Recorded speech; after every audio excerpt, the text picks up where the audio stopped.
Alrighty, it's getting towards springtime and it's almost turkey season. And I'm doing a very basic video to help people get started. First thing you're going to need for turkey hunting is a shotgun of some sort. This is my Browning A5. It's got a 30-inch barrel. It's a fixed full choke. The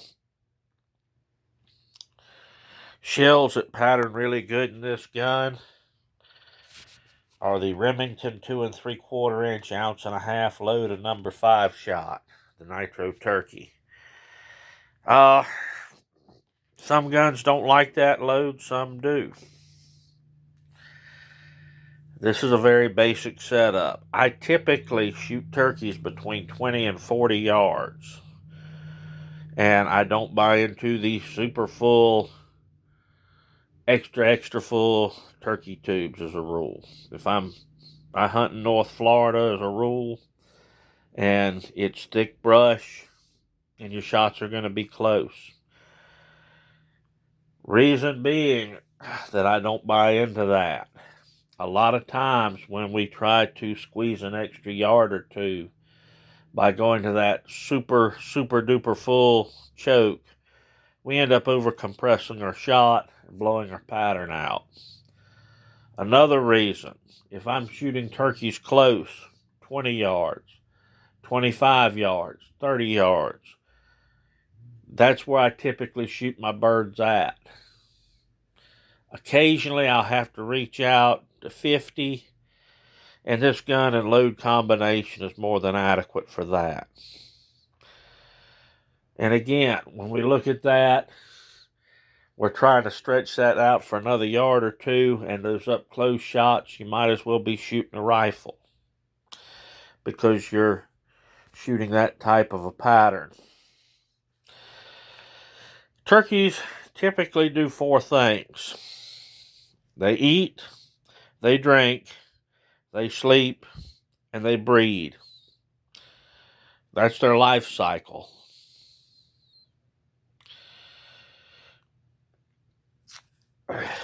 So, we have to know that about what we're going to be hunting.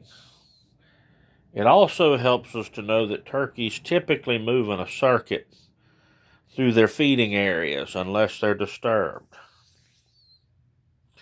So once you pattern them and figure out, hey, I know every third day they make a pass through here, now you have a good idea where to set up at or where to start from. So the first thing you're going to need is a good shotgun and some loads that are adequate to shoot turkeys with. In this case, it's the Remington Nitro Turkey. Some guns like Winchester, some like Federal, some like whatever. Pattern your gun, see what your effective range is going to be, and see where your load's going to perform at. A turkey, and this is more important than people realize, have excellent eyesight and excellent hearing. They cannot really smell all that well. So anything that shines, like my ring, my watch, my glasses, my favorite buck knife, I want to make sure I have those covered where that shine doesn't give me away. They see motion well. They see glare well. They know what's natural and what's not. The way I typically hide the shine on my glasses is a broad-brimmed hat. I can pull it down, keep the sun from reflecting off of them. Everything else, I either put in my pockets or I cover up where it's not catching the glare. Same thing if you're wearing a metallic belt buckle. Wear something over it to cover it. We get into turkey calls, and eventually you'll want to get into calling them in. We've got my grandpa's old mouth call. When I call with my mouth, I do not use one of these as a rule. And this is personal preference because I tend to gag on them. But he sure did. Slate call and a hoot owl call. People say, why would you use a hoot owl call? It sounds nothing like a turkey. Early morning, you give that hoot owl call, and a lot of times the gobbler will answer it. I don't know if he's saying good morning to him. I don't know if that knows something else has invaded his territory, but he'll answer that. That's a good locator call.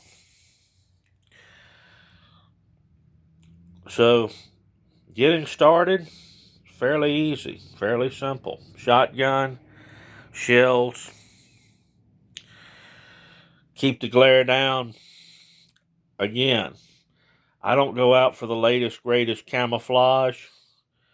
A lot of times I'll be wearing a soft set of pants that are broke in good where they don't make noise when I'm going through the woods, and I wear a dark shirt. Sometimes I'll wear a camouflage jacket over it. But very simple, very basic, and very effective. Now, if you want to save a little bit of money, then you can get the Remington or Winchester or Federal heavy field loads in a number 5 shot. And that was an old school, old time load that people used for turkeys.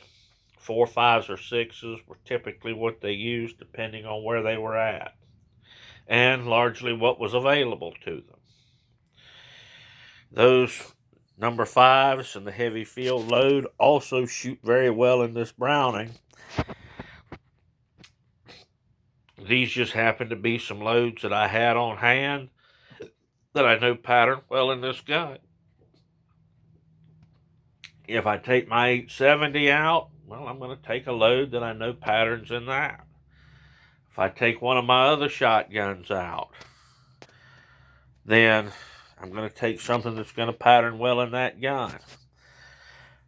Is it necessary to have a semi-automatic shotgun or a pump gun? No. A lot of times with turkey hunting, you're going to get one shot.